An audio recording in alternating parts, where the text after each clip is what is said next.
Ya, untuk kita kecurigaan ke arah virus corona itu yang pertama memang gejalanya memang hampir mirip ya seperti infeksi saluran nafas yang pada umumnya. Tapi lebih dominan ini demam ya, lebih ke demam, terus kemudian ada sesak nafas, ada batuk itu ya. Terus kemudian yang gejala susulannya itu lebih ke radang tenggorokan atau pilek itu yang menyusul, yang terutama tadi demam, sesak dan batuk itu ya. Terus kemudian bila mana kita curiga pasien ini ke arah corona, ya tentunya itu ada gejala itu tadi. Kemudian pasien tersebut dalam waktu maksimal sampai 2-14 hari dia berada di lingkungan yang kontak dengan corona. Ya sudah diumumkan tadi kita Indonesia ini termasuk ke negara yang ke-65 ya yang diumumkan positif corona ya.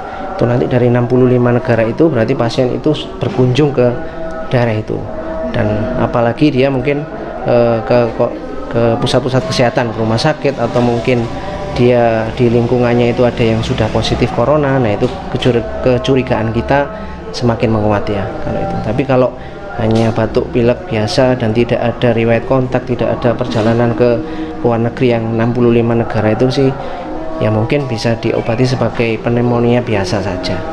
Masa observasinya berapa lama? 14 hari. 14 hari ya, 14 hari. Jadi kalau nanti ada pasien atau seseorang yang dia datang dari luar negeri yang sudah disebutkan tapi lebih dari 14 hari dan dia baru muncul gejala lebih dari 14 hari, itu berarti ya bisa disingkirkan. Pokoknya maksimal dalam waktu 14 hari dari dia kontak dari negara yang dikunjungi itu tadi yang dicuri. Pendeteksian itu pakai alat khusus atau pakai observasi biasa? Untuk pendeteksian itu ya mulai dari tadi ya wawancara ya, wawancara, kemudian dari pemeriksaan lab darah lengkap, kemudian foto ronsen ya, kemudian pemeriksaan darah yang khusus. Nah, darah yang khusus ini yang biasanya dipunyai rumah sakit rujukan tadi, seperti mungkin ada prokalsitonin, PCR gitu-gitu adanya di rumah sakit besar ya. Nah, untuk di rumah sakit seperti Wahidin ini yang mungkin yang bisa dilakukan ya pemeriksaan darah lengkap, kimia darah, dan foto ronsen itu tadi. Kalau mungkin dalam kecurigaannya kita memang menguat positif ke arah corona, ya mungkin tindak lanjutnya dirujuk ke rumah sakit rujukan itu tadi. Cara cegahnya gimana? Itu kemarin saya juga baca-baca itu ya, takut kan mungkin Bapak Ibu teman-teman kan online itu barang-barang kan ya, itu ya. Itu memang kalau ada pasien misalkan dia positif corona ya, kan dia tidak memakai etika batuk atau ini dengan yang benar, kan ada percikan ludah atau percikan dahak yang menempel di tangan, otomatis kan mungkin dia ada di meja atau barang-barang yang tadi ya.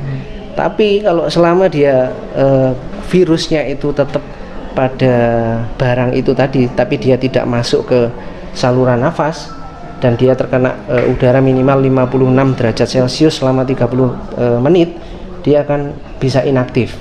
Tapi kalau dia tidak terkena suhu yang tadi selama waktu 30 menit itu, kemudian dia masuk ke saluran nafas orang yang sehat, dan kebetulan orang yang sehat itu daya tahan tubuhnya juga pas turun, dia baru bisa berkembang biak. Jadi intinya virus ini dia memang rumahnya bisa hidupnya di reseptor saluran nafas kita. Kalau dia hidupnya cuma di luar, tidak di saluran nafas kita, dia mati, bisa inaktif. 56 derajat ya selama 30 menit.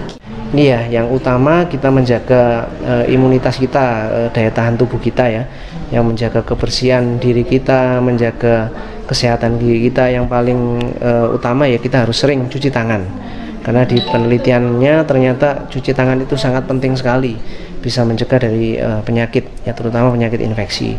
Kemudian dari orang yang sakit, untuk mencegah supaya orang lain tidak tertular dia ya, kalau lagi sakit harus pakai masker ya. Terus itu yang sakit ya.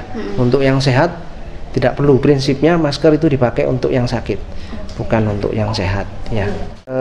Himbauan saya ke seluruh masyarakat Mojokerto ya, kita cukup waspada saja, tidak perlu panik ya, karena kalau di saat panik ini biasanya dimanfaatkan banyak orang ya, ada hoax gini-gini, harus gini-gini, enggak. Yang penting kita harus waspada, menjaga kesehatan diri kita, kebersihan diri kita, dan berdoa, itu aja sih cukup ya. Nanti kalau selama di Mojokerto ini mudah-mudahan aman aja sih ya, insya Allah aman-aman aja nanti.